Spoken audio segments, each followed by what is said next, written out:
Nous poursuivons notre étude comparative de la Bible et du Coran dans le but de comprendre qui est Dieu et qui dit la vérité.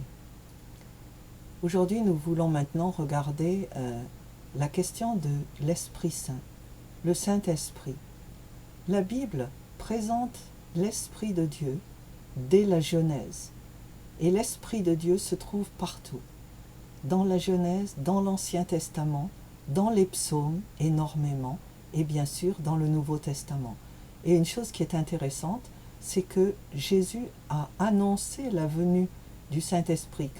Dans le chapitre 14 de l'Évangile de Jean en particulier, il a dit à ses disciples que le Saint-Esprit allait venir, qu'il allait, quand il serait remonté auprès du Père, qu'il allait amener le Saint-Esprit et qu'il fallait qu'ils restent les uns et les autres à Jérusalem. Ça, c'est au livre des Actes, chapitre 1.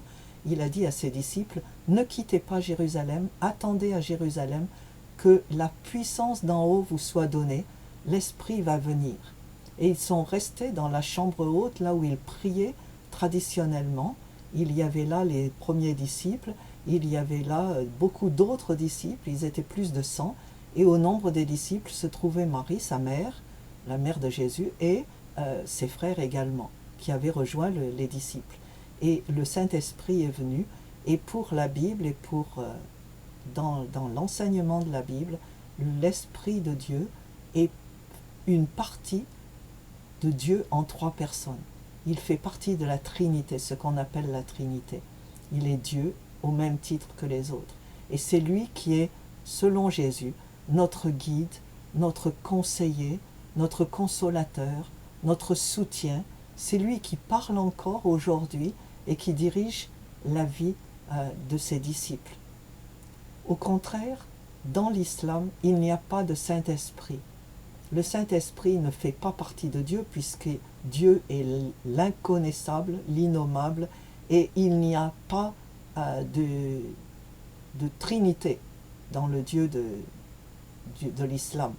Également, le Coran et les hadiths et la charia vont à l'encontre de l'enseignement de Jésus parce qu'ils ont repris ce chapitre 14 de l'évangile de Jean pour dire que non, que ce qui est annoncé par Jésus, ce n'est pas la venue du Saint-Esprit, alors que c'est très clair. La Bible dit, c'est l'Esprit qui va venir, l'Esprit qui sera en vous et l'Esprit qui restera avec vous pour toujours. Au contraire, l'islam enseigne que ce qui est annoncé, ce n'est pas un esprit, c'est la venue de Mohammed.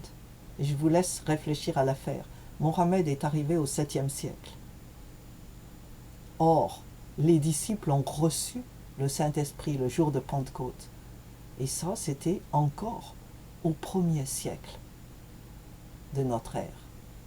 Donc, la question du Saint-Esprit est très différente. Une autre chose que je voudrais maintenant aborder, c'est la question du salut. Pour la Bible, Dieu désire réparer la faute d'Adam et Ève, réaccueillir l'homme, les hommes, les êtres humains dans sa famille. Et tout le long de la Bible, tout le long de l'Ancien Testament, il a offert à son peuple une libération d'abord de l'Égypte, et puis il leur a donné des commandements dans le désert, il leur a donné les 10 commandements, et puis d'autres commandements, 613 commandements plus exactement, qui essayaient de réparer l'affaire. Et chaque fois qu'ils péchaient, ils devaient offrir des sacrifices dont le sang réparait leurs erreurs. Mais ça n'était pas une solution. Et finalement, Dieu, après leur avoir bien montré qu'ils étaient incapables de se sauver eux-mêmes avec leurs sacrifices, a envoyé Jésus. Et Jésus est mort, il est ressuscité, et en mourant sur la croix, en ressuscitant, il a pris nos péchés et nos infirmités sur lui, et il nous a permis de rentrer dans son amour à nouveau. Et l'Épître aux Romains, au chapitre 8, dit qu'il n'y a pas de condamnation pour ceux en Christ Jésus. Si nous acceptons Jésus comme notre Maître et notre Sauveur et que nous le proclamons publiquement et que nous continuons à marcher avec lui jusqu'à la fin, nous sommes assurés du salut. Or, dans le Coran, il n'y a pas de salut. Le salut que Allah propose, c'est un salut qui consiste à payer, à faire de bonnes œuvres. Et les bonnes œuvres en question, elles sont en liste dans le Coran, c'est faire l'aumône et obéir à tous les commandements, également faire le djihad, faire la guerre sainte. Ceux qui ne combattent pas n'iront jamais au paradis. Et la meilleure solution pour y rentrer, la seule garantie, c'est de tuer et d'être tué, ce qui explique les attentats suicides. Ceux qui sont désespérés et qui veulent absolument être sûrs d'aller au paradis, ils décident de suivre la djihad. Et c'est pourquoi la djihad attire tellement de jeunes musulmans, parce qu'ils veulent être sûrs d'aller au paradis. Le paradis n'est jamais garanti dans le Coran. Le Coran n'a jamais reconnu la faute de l'homme, la faute originelle. L'homme n'est pas présenté comme pécheur dans le Coran. Il est seulement invité à suivre tous les commandements et à suivre aveuglément ce Dieu. Et islam veut dire soumission. C'est une soumission, mais une soumission qui ne pose pas de questions. Et tous les témoignages des musulmans qui ont abandonné cette religion témoignent, tous ces témoignages concordent pour dire qu'il n'y a pas de réponse aux questions. Le paradis dans la Bible, c'est la présence de Dieu. Il y a le paradis d'un côté, l'enfer de l'autre, la présence de Dieu d'un côté, l'absence de Dieu de l'autre, qui est bien décrite dans une des paraboles de Jésus dans le Nouveau Testament.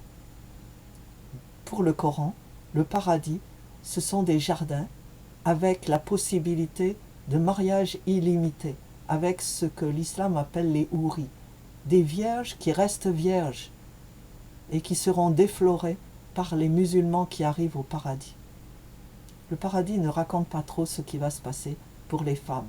La question est de savoir si les femmes seront accueillies dans ce paradis, parce que c'est un paradis de sexe et de plaisir. Le paradis des chrétiens, c'est un paradis qui n'utilise plus le sexe. Le sexe était une donnée temporaire, humaine, pour nous introduire à l'amour de Dieu. Mais au paradis, Jésus a dit que nous serons comme des anges, qu'il n'y aura plus ni mari ni femme, dans ce sens-là. Les deux sont complètement différents. Donc merci de vouloir faire cette recherche. Je vous invite à nouveau à lire la Bible du début jusqu'à la fin, de la Genèse à l'Apocalypse, et de lire le Coran en entier. Comparez-les et la vérité vous rendra libre.